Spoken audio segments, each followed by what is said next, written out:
Hi everybody, nice to see you all today, including some familiar faces.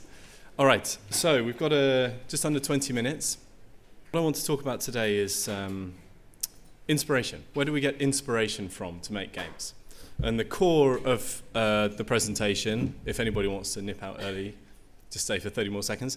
The core of the presentation is essentially that there are plenty of places where inspiration can come from to make games, and that sometimes as an industry we look very much internally and forget to look outside into the wider world. All right. So, can I have the presentation, Mark? Thank you. Oh, brilliant. Okay. So Mark has been an absolute hero trying to get everything sorted out here. Some last minute excitement. If I need to improvise, that can be done. Breaking news. What's the latest cake exclusive? No, sorry, you saved by the presentation. It's a shame. I was just about to spill all the beans. Don't worry, I'm sure it'll be in the press soon. Alrighty, so let's get going. This is a piece of artwork from a Terry Pratchett series. There's a fantastic trilogy that he's written called the Bromeliad trilogy. So there are 3 books: Truckers, Diggers, and Wings.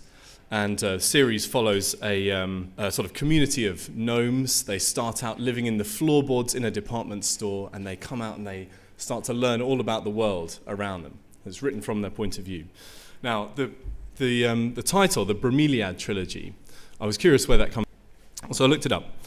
Bromeliad flower is a plant that you might find commonly in the rainforest, and in the Bromeliad flower, water collects. Our tiny frogs, this is definitely not to scale, substantially smaller than this. There are tiny frogs who live inside a Bromeliad flower. Some of them live there their entire lives. So they can live there, exist, food comes in, they have water there, they get a mate, they can reproduce, but their whole lives are lived inside. They never look outside. So here, there's 2 ways in which I think this can apply to games. So firstly is that there are other art forms that see games somehow as lesser. Literature, movies, art, music. Very often participants in those art forms and commentators on those art forms will talk about games as something that's it's something else. And that I don't believe to be true. In my view, games as an art form and as a business is on a par with literature and art, movies, music. The second thing is somehow self-imposed. So the second way this is relevant to me is that I think we also impose this on ourselves. Sometimes we look inside only. We only look inside the games industry for idea inspiration, for reference points. And that closes us off to new ideas. So the games industry, it might be a Bromeliad flower today, but I don't think that we should be frogs. All right, so let's examples. So I'm going to use King examples here.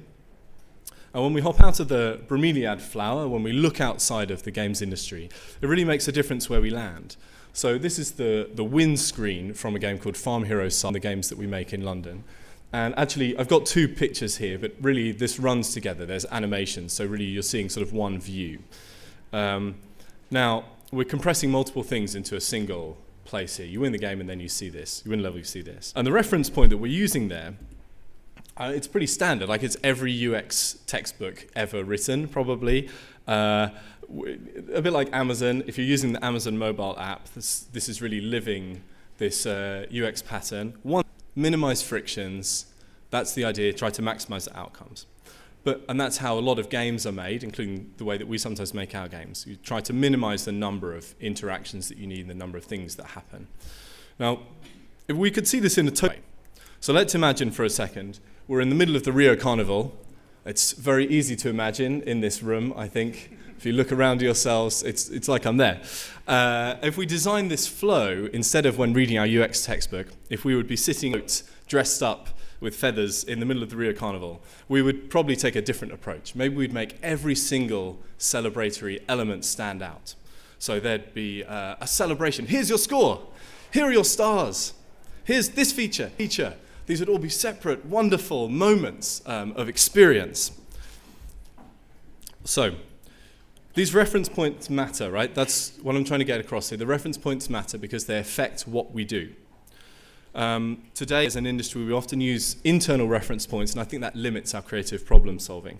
So many game teams, or many teams outside of games, are solving similar problems, but in very different ways. So I'm going to run through a couple of examples. We're going to talk about some game reference points and some non-game reference.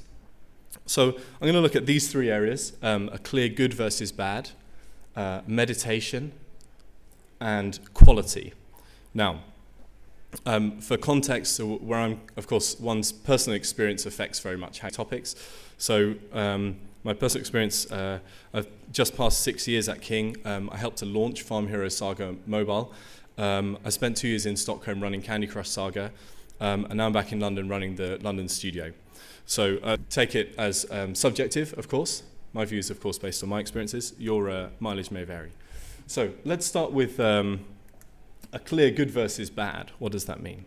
Well, if we use an external example, Star Wars gives us a really, really clear storyline. And in a lot of the art and a lot of the symbolism that is used in Star Wars, you can see pretty clearly which are the good ones and which are the bad ones. So typically, the good ones have sort of light lightsabers, it's sort of white or blue lightsaber. The bad ones wear masks, and they have red. It's not hard to tell which are good and which are bad. This gives you a really simple way of understanding the story, a called cue. Now, in casual games, and here I'm going to focus on casual games, right? Here in casual games, we often have similar binary states. So here on the left, you won, and here on the right, from your point of view, you lost. But it's tempting to try to play a lot of stuff. That audio works, I think. That's great, because we're going to use that in a minute. Thank you. Well, it's tempting to try and tell the player a lot of stuff. But I wonder if we can take some inspiration from elsewhere. So if we look at a couple of other references, rather than bundling things up, what we can see here on the left, again, very, very clear depiction. You just need to look for 5 seconds, or 5 milliseconds probably, to understand what's going on here. The characters in the middle, in the Snow White poster, will be the good ones, because they're lit up, there's all nice shiny colours, don't they look happy and sunny? The ones at the top and at the bottom, not so much. Not so much. Lots of sort of scariness going on there. They're in the shadows. That implies a bit nasty. Now, here you can see this even like hundreds of years ago in religious art, roughly the same idea. This is a good place to be. Being at the top, that's where you want to be. That's where you want to end up. Being at the bottom, where it's kind of scary, that's easy to read that that's not a good place to be. So we get a very, very clear binary distinction, a very clear binary view of the world. And it can be that this is even more important today when, I guess, the real world outside of media and art is it's mostly not binary. Like it's normally not obvious what's going on in the real world. And so having players be able to dive into these much simpler binary models of the world, that can be something that's very appealing for players today. More for. Okay, so clear good versus bad. We can take some cues from there. If we look at meditation, okay, we'll talk a little bit about meditation. So this is a second area for inspiration outside of games. So, I mean, you know, again, your mileage may vary. This has been a sort of important, minor, important part of my life the last few years, I guess. You can see my sort of faltering efforts on using the Calm app here. I wouldn't say that I've got 2 kids, age of 4, so the time to sit still and meditate on a mat is less than maybe it could be. My wake-up time tends to be between 5:30 and 6 in the morning, including this morning.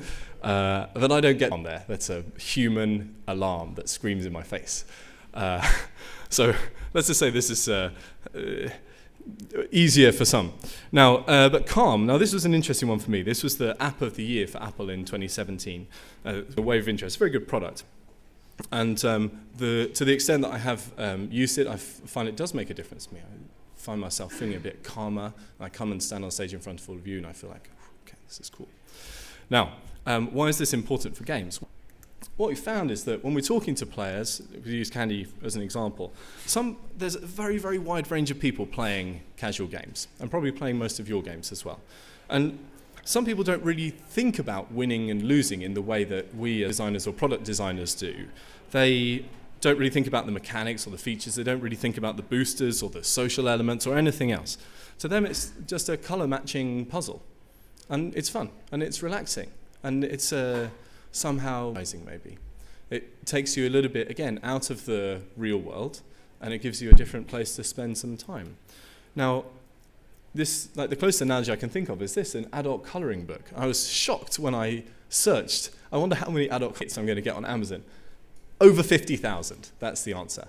There's something there about that relaxation, that meditation, which is powerful and important in, particularly probably in puzzle games, and which exists in other places too. And if I think really about how we design casual games, this is somewhat counterintuitive, you know, to think how do we serve meditative players better, not to think about how do we feature or how do we call attention to this or how do we explain X, Y, or Z. Maybe there are some players just aren't looking for that at all, and they're not looking at the game in the way that we working inside the games industry look at the game. This is probably one of many ways in which that happens. The retention hook in Calm, at the end of meditation, it's the same phrase every time. I'll see you back here tomorrow. And that to me is a really nice one because it sort of encourages return, but it presents a sort of gentle expectation. It reminds me a bit of a we'll miss you or we'll see you sign. And that to me feels quite different to how some games are executing that sort of retention hook. Okay, so we have a look at this idea of a clear good and bad. We have a look outside of games at some modalities that might be present in the games, even if we don't really think too much about them. Now we're going to talk about quality.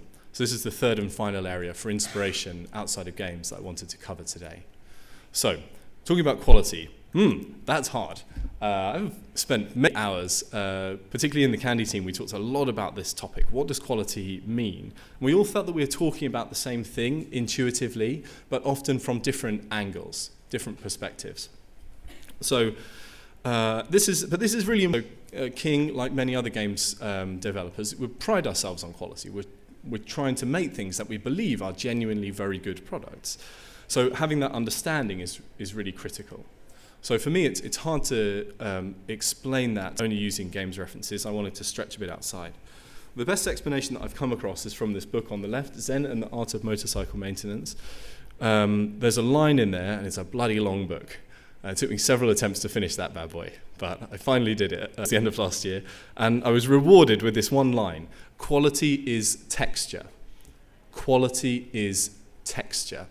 And I love that. It really captured the sense of a paper in a physical book, the grooves in a record, the brush strokes, Van Gogh oil, or indeed the emotion, intensity in the vocals of my eldest daughter's favorite singer, Lady Gaga. Now, we're trying to capture something as texture in games. Soda on the left and Candy Friends that we released late last year on the right. But it's still hard to talk about what quality means, I think, and how to pursue it. So instead what I'm going to do is to try to help you understand by feeling. And now I'm having some deep second thoughts about this idea, because this really seemed like a very good idea when I came up with it, and now I'm not sure. If quality is something that I'm going to try to help you feel it, or maybe even to hear it, so I'm going to play a short amount of video here. I've managed to get Lady Gaga to agree to duet with me. Very gracious of her. She doesn't have much on today, thankfully. So I was going to play a little bit of, I'm going to share with you a little bit of the low quality version, and then we're going to switch with the help of Mark. We can switch to the video now, and I'll give you an emphatic point when it's time to play. So this is a sad romance, which you might know. Not the pop version, you know, because I'm cool. This is the piano version. And this was recorded a couple of years ago.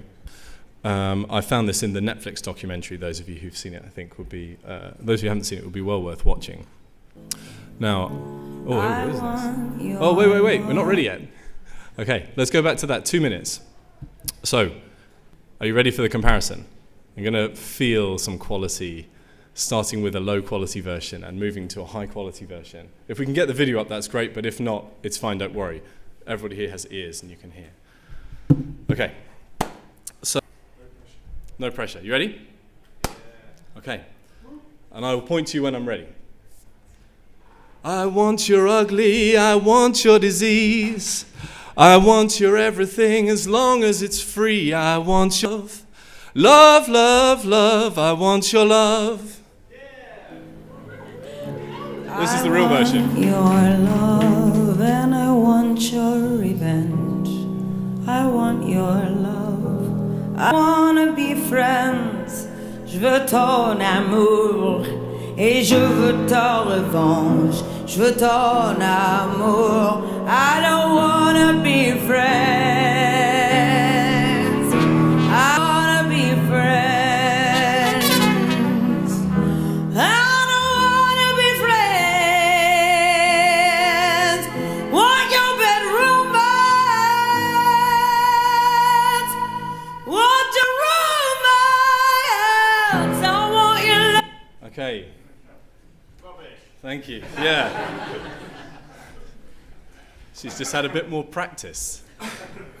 All right, let's wrap up the presentation.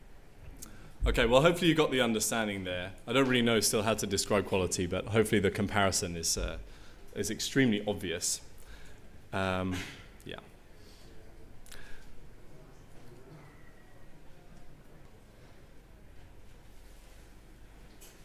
All singing.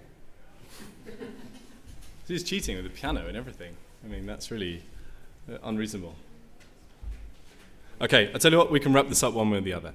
So, we talked a bit about quality. We talked about meditative qualities of games. We talked about a kind of clear good versus bad. And in all cases, we're picking out areas in games where we can find reference points from outside.